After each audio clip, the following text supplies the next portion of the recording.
Welcome to the Hank Cisco Show.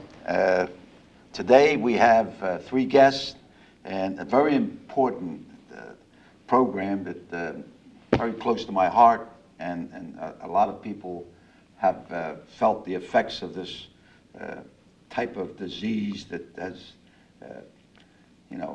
touched families of all, I say elderly people, and so I'm going to listen. I'm going to obey my youngest daughter. Says, "Daddy, I watch your show, and you talk too much. You let the guests talk." I said, "So that's going to be my theme. I'm going to let my guest talk." So I want to introduce, and then you will take it from there, and then I'm just going to bob and weave and hit you with some questions that I've heard.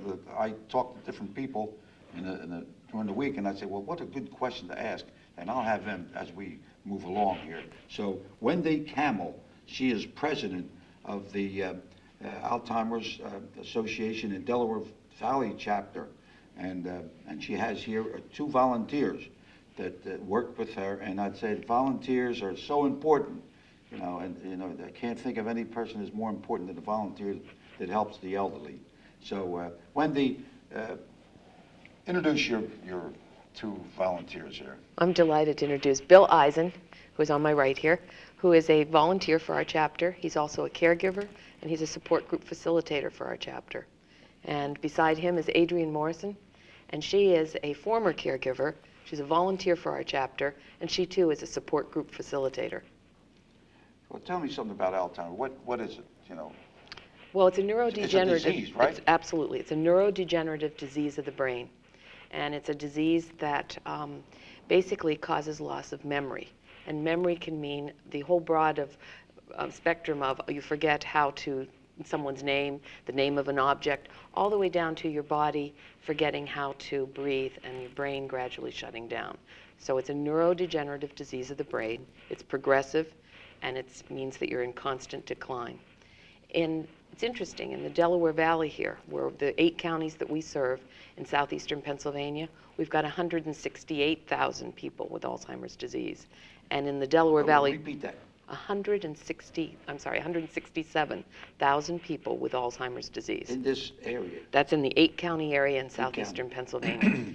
We also take care of Delaware and South Jersey, and the total people in that area is 268,000 people. So this is affecting just thousands of families, because everyone who has the disease, there's at least one person who's caring for them, usually 2 or 3. And these volunteers are so important to us. Our chapter has about 1,100 volunteers total, because we have so many things that we need to help families with and provide them with support. So if you have these volunteers are so important, excuse me, you're a volunteer, but you're special. Tell me what you do and how you got involved. My wife has Alzheimer's disease. She was diagnosed a little more than 5 years ago. And I've been involved in 2 ways, one of which was in support groups, which I have attended for almost 5 years. And the other, and right now I'm trying to facilitate a men's-only support group, which meets once a month. I also help out on the helpline down in Center City once a week, answering questions, trying to help people with some of the concerns that they have about people whom they're taking care of. But you live in Bluebell. Yes. What would a day, how do you help your wife? Or what are some of the problems? The problems they start out very, very small. She has. How was the first time you detected that there was something was going on? She was the one who detected it. She realized that she was beginning to forget things. Like what? How to go from one place to another, how to make a turn correctly in an automobile. Names were one of the last things that she forgot, but gradually she lost the ability to cut food, lost the ability to feed herself, to clothe herself. She used to run a lot, and now she has difficulty walking. So gradually it's like it's the reverse of going from 0 years when you're born to when you're an adult. It's just a reversal of that trend. Yeah, and that's what happens. When you first detected, now I think one of the toughest things is to take somebody's driver's license away from them. Now, what did you go through on that? You say she was forgetting where she was driving very early, and this has got to be in 1999. We decided that she really shouldn't be driving anymore. Right. And she was pretty good about it, as it turns out. Oh, yeah? For about a month there was a problem, but then she forgot that she was driving. We had a second car, sold that car, and so there was no car for her to drive. Right. So it worked out okay. Yeah, I know. I was lucky. One of my relations was should be driving. So then somebody told me that he was driving. I said, well, no, look, you should. I'm a former police officer, retired police officer. I said, you shouldn't be driving. And he says, that's all right. I drive at night. Nobody sees me. Oh, dear. That's the thinking, and really, to take that license away, oh, man, that's something. Now, we're going to swing over to you. Now, you tell me something about you, how you got involved. Well, I was a caregiver for my grandmother, and it was just my husband and I. And How long ago was this? That was back in '98. She moved in with us. And What year? In 1998, my grandmother moved in with us, and she had some problems prior to then. We were living together. We were very close, always. And I noticed that she was getting, as the disease was progressing, it was harder to leave her at home. So I quit my job. Did she ask for help, or did you detect it? I noticed that there was a problem. What would you notice first? Well, that's what we have to get, to look for these signs, well, be aware. Yeah, the thing that really scared me was one day I came home and I saw she always wore a shawl, and it was singed. She lit the stove and she used to lean on the stove to wait for the tea to the water to boil, and that scared me. And I realized she really can't be left alone anymore. So that's when I quit my job, and my husband was working full time, so I was at home with her all day. And as the disease progressed, I really realized I needed help. And that's when I called the Delaware Valley chapter of the Alzheimer's Association. Okay, then you got involved. Yeah, okay. and I and called. They helped. Yes, I called their toll-free number. Someone had given me their number, and now it's 1-800-272-3900. And I called them, and they directed me to many support groups that were in my area, which I just loved. And I found someone to watch my grandmom, and I went to different ones, and I found one that I really liked, and I stayed with it. And I learned so much there, just talking to other people that are going through it, and getting ideas on how to deal with it. It was really wonderful. They even became my friends. And after my grandmother passed away, I went back to visit, and the facilitator was leaving because she was moving to Florida. And she asked me, she said, you want to run the group? And I said, okay, so, and I've been doing it since. Volunteer too, right? Yes, and so I've been helping other people try and cope with this difficult time in their lives. It's really rewarding. Now, how do you find, recruiting people? Recruiting volunteers is certainly one of our challenges, and finding people that have the talents to do some of the specific things that we have, because answering a helpline phone can be challenging for some people. For other people, that's the exact niche that they should be in. And finding someone who can coordinate a support group is someone that can draw people out, be able to talk, and also be able to say, well, we don't know the answer to that. I'm going to get a speaker to come talk to us about that at the next group. So it's got to be someone who really can kind of manage the group itself and help them to learn as much as they can learn. We have a speakers bureau that Adrian or Bill can call on, so that if they want someone, if the group decides that one of our main problems, for example, is a security issue like the driving, then they could ask for an expert to come talk about that with them. Or if they needed help with something that was more of a legal issue, then we have volunteers that are lawyers that can come talk about that. And that resource group helps back the support group facilitators up. I think you also go through about 4 to 6 hour training on how to be a support group facilitator, so that it really helps them learn to be a good group facilitator and to make sure that everyone participates, that you're able to deal with some of the emotional issues that come up. Support groups at times, they're learning centers, but they're also very much emotional centers. How does this affect the family? It can, Brothers, sisters, and some of them sort of 10-foot pole? Oh, exactly. Define that, huh?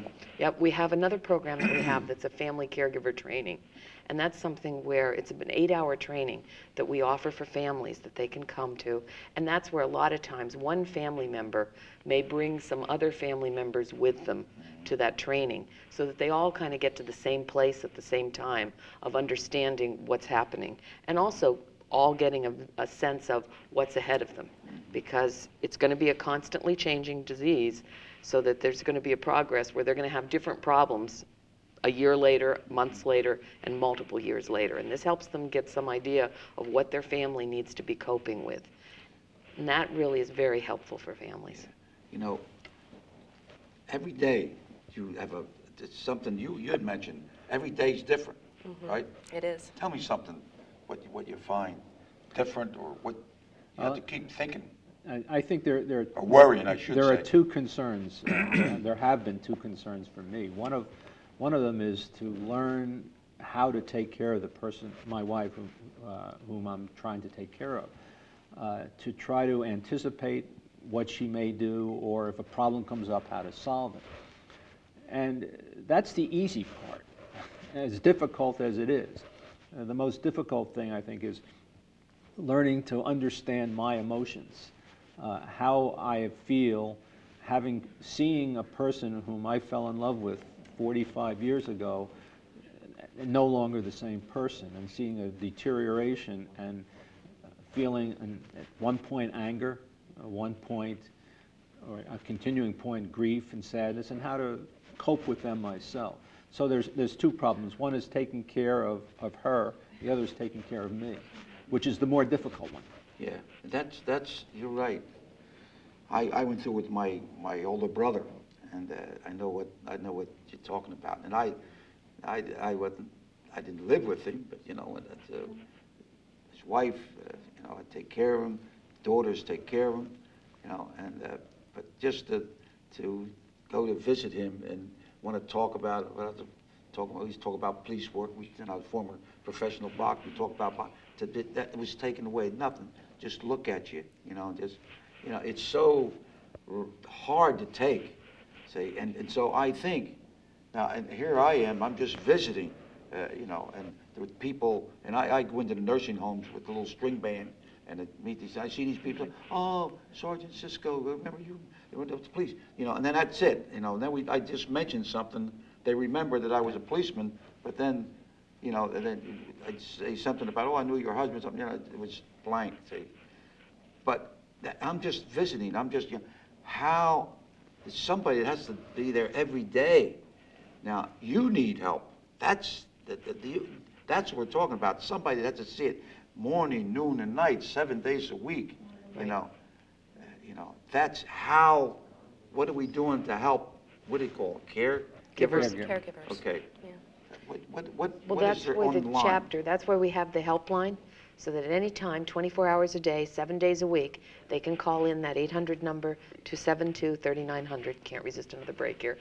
And they can ask questions, and even if they just need someone to talk to at that point. It's midnight, their loved one hasn't gone to bed, and they're at their wit's end. There's someone to call and say, okay, I'm at my last thread of patience right now, and there's someone to talk them through it. Likewise, it's someone to get information from when all of a sudden a new problem pops up, such as when Adrienne discovered the singed fringe on her shaw. How about the pins? Tell them about these pins. Oh, these here. pins? These pins symbolize basically the Alzheimer's Association has a dual mission. One, we're taking care of the caregivers, and that's the first symbol here, the head, and that represents taking care of the caregiver. And then we're the second largest funder of research in the United States to find a cure for this devastating disease. Only the NIH funds more research than we do. And we want to find a world without Alzheimer's disease. And so this is the merging that we need to deal with now, and we need to deal with the future, because we don't want Alzheimer's disease You in know, our future. I have to applaud you. The fact that you help your grandmom right to the last day, and then now you're helping other people. So tell me something about what you've done. You live in I live in Conshohocken, Conshohocken, yes. and you live in Bluebell, and you live in Jeffersonville. How about that? All local, Wow. right? Montgomery County, Yes. right? So, you know, so tell me now, something you think that you say you want to help, some ideas or something maybe that we can send it out, and people are listening to this, watching this, maybe they'll pick up some information or something you think that would be helpful? Well, from personal experience, the most important That's what I thing, want, personal yeah. experience. I don't want to hear anything from Yokohama or Papabupu. You know, I want to hear what you lived it, you're there. You don't really believe that anybody else is going through it until you do yourself, especially if you have people, because you had mentioned earlier about families, and there's so many dynamics to families that often they don't understand what's going on with their family member, that they say, oh, I just talked to them on the phone and they're okay. But yet the caregiver is saying, no, they're not. You know, and it's very important for the caregiver to get other people that are in the same boat and to go to a support How group. can they help? I mean, how can other family members help? You got somebody's right close to the fire, and how about these other people here? How can you get them to help? Is there some way of? I think Can you ever get relations?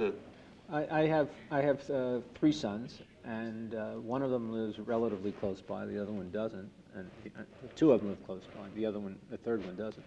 I think the problem that they can help with is a continual understanding of their mother, how she's changed, and we sort of feed positively on each other. We're able to help each other through this. They're helping you. Yeah, and I help Right. them too, because they're going through a similar situation where they don't recognize their mother anymore. She doesn't recognize them, Oh, man, and so there are emotions that are sometimes the same, sometimes different. Best thing to do is talk about it and deal with it. Well, I tell you, it's nothing so sad as when you talk to someone you know, and suddenly it's not there.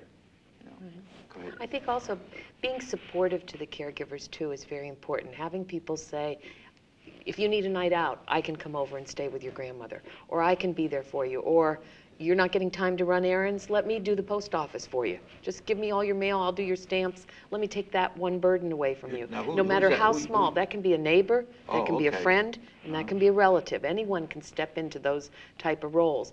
But it's one of those things where people have to, Bill's living with everything in life, plus he's taking care of a caregiver and dealing with someone else's life and all the issues of that. So he still has to go out and get groceries. He still has to mail his bills and do things. So someone stopping by and making sure he has stamps, even that little thing is one less thing on his to-do list, which is huge now that he's a caregiver every day. Do you think we can get this? Think there should be a course in school, maybe in high school or something, maybe just in a health class or something. Just, hey, how to handle it. We have a tech school teaching how to fix motors and build a house and all, but to help someone, I think that maybe something to think about. I think that would be very I valuable. was day before yesterday. I interviewed Chairman of Montgomery County Commissioners, Matthew. He's very much involved in wanting to help as far as health is concerned. We're talking about a cancer radiation machine here from Montgomery County, and so we want to get people, legislators. We had Kahala, the legislator. She's So if we get these people involved, maybe, and then what it should do now, we got a school there. Here we are. We're in Norristown High School. Behind the cameras are all students. So maybe we could just have them just blended in there a little bit, how to detect and what to do, just like you Right. helped your grandma.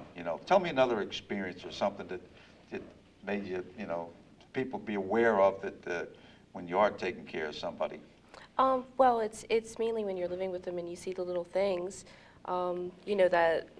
that you notice that something's wrong, and just telling as many It don't of the other happen all at families. once, does it? No, it's little things that'll happen.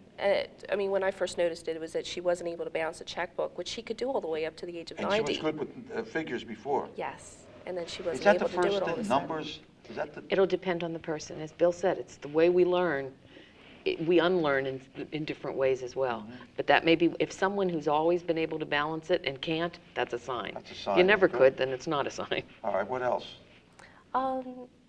Just many things that she would forget. Someone that was significant in her life, she'd forget their name, and I would have to go and look it up in the books and stuff to try and refresh her memory, because there was also a problem of time problems, that I'm just the grandchild where there was a whole other generation between us. Yeah. So I didn't know all the names she did. So I used to bring her to other family members to reminisce for her. That's very important. The reminiscing that you did with your family members, great. You know, like even though he's not able to respond back to you, you talking about it might bring something up, and that might challenge him in a way that might stimulate him, and he would enjoy I used it. to put him in the car in Norristown, and I say, look at that store there. We was by clothing store, the shoemaker store, you know, the Zepp shop, Lou's steak shop, or something. You know, he's going, oh yeah, but you know, it's just not there, you know. And tell me some more. Well, I think one of the most difficult things is that I don't think there are enough people in this country who really understand the depth of this disease. That there probably are 4.5 million people in the United States that have Alzheimer's, and that as the population grows older, the current statistics are that close to 50% of people over 85 will have Alzheimer's at some point, and nobody knows that. There's been a very poor educational program to tell people about the disease, and I don't think people realize how much suffering initially the person who has the disease has, and the effect that it has on their family, as I've already said, with the emotional trauma that you go through. And that brings up a point that you said about getting students involved. I can't imagine with the number of students in this high school that their grandparents have Alzheimer's. Well, that's robbing, whoops, I shouldn't do that. That's robbing them of a very critical part of their family life. I know my grandparents were extraordinarily important to me. That's who I went to whenever I disagreed with my mother. So they're not getting that, and they're missing that, and maybe they're not understanding it either, and understanding how they can be supportive of their grandparents, that this is a loss for them, and that they need to be dealing with that too. That'd be good to just maybe a little survey the students to find out if there's someone in their family that has it, and what are they doing, are they helping and all. And I would say that maybe there's a lot of students now that are helping, and you know, just doing it because of a command of the mother, so you know. But to start teaching them, telling them how to handle it, you know. Right. Yeah, an important point of that is that sometimes they may notice that their grandmother is kind of distancing themselves. Because she or grandfather is hiding the fact that they can't remember, you know, certain things. But it's not distancing, it's that they're just forgetting. And a lot of times I think teens and younger people think it's personal, oh, grandmom doesn't love me or doesn't care as much, but that's not the case. That's got to be explained. Yes. Right. That's the disease. It's very important, it's part of the she's grouchy, disease. you know, or something like that, you know. Well, Right. he's grouchy, but they got a problem, you know. That's exactly. I think that would be great. But, you know, we got a panel here. I'm really...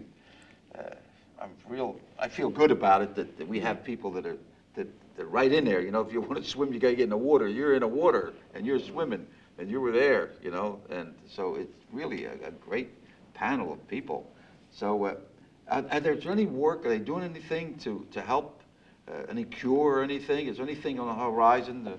There's a lot of research going right now. This past year, we funded over 200 projects out of 600 that were submitted.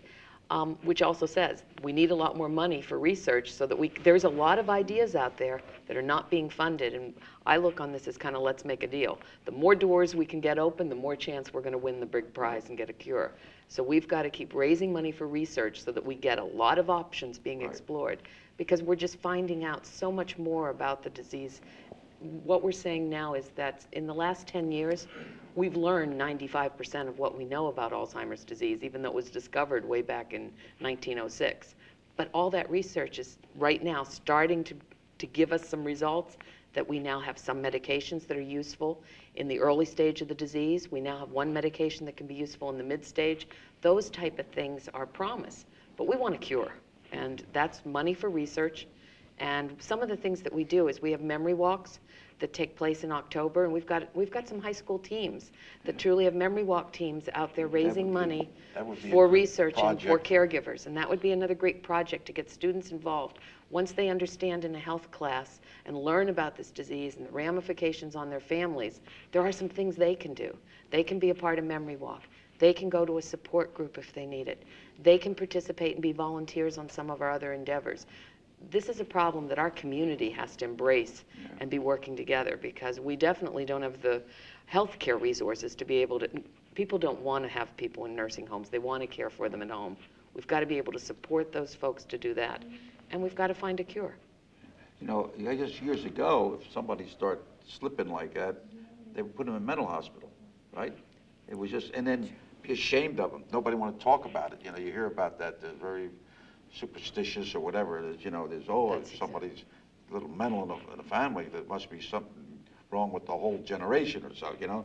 So, or that family. So, you know, now we're doing something to help. But but you say there's not too much on there for the cure, right? Do you hear anything in your? At the present time, the only medications that are available are those which will slow the progress of the disease. Nobody really has been able to come up with something that cures it yet. Okay. But there is work going on to try to do that. Well, that's good. I'm glad, you know. So, look, I'm so happy that, you know, we discussed this, and I'm sure the audience picked up something, and we with the young students, we got our cameraman there, he's looking at us, and I say, I'm gonna recruit him, start checking and see how many grandmoms and grandpops need help. And so I just want to thank you. You know, I enjoyed this panel so much, and I hope that my listeners enjoyed it and got something out of it. So I want to thank you very much Very for welcome, coming. sir. And Nice really, to have been and here. God Thank you bless very you much. and with your work, okay, and your help. So, ladies and gentlemen, thank you very much for allowing us to come into your home, and God bless.